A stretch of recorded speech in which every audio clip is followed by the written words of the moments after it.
কে সকল এলাকাবাসীদের জানানো হচ্ছে যে ডিবিসি ব্যারেজে অতিরিক্ত জল ছাড়ার কারণে নদীর জলস্তর ক্রমশ বৃদ্ধি পাচ্ছে এবং আগামী কয়েক ঘন্টার মধ্যে নদীর জলস্তর আরও বৃদ্ধি পাবে।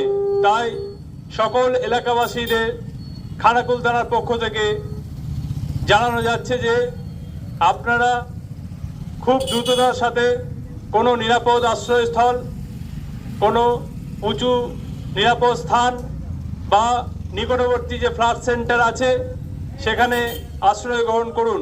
অনুরোধ করা হচ্ছে নিকটবর্তী কোনো ফ্লাড সেন্টার বা নিরাপদ উঁচু স্থানে আপনারা আশ্রয় গ্রহণ করুন। খানাকুল থানার পক্ষ থেকে সকল এলাকাবাসীদের জানানো যাচ্ছে যে নদীর জলস্তর ক্রমশ বৃদ্ধি পাচ্ছে, কারণ ডিবিসি ব্যারেজে অতিরিক্ত জল ছাড়া হয়েছে এবং আগামী কয়েক ঘন্টার মধ্যে সেই জলস্তর আরও বৃদ্ধি পাবে। তাই সকলকে অনুরোধ করা হচ্ছে আপনারা যেন খুব দ্রুত কোনো নিরাপদ আশ্রয়স্থল, উঁচু নিরাপদ জায়গা বা ফ্লাড সেন্টারে আশ্রয় গ্রহণ করুন।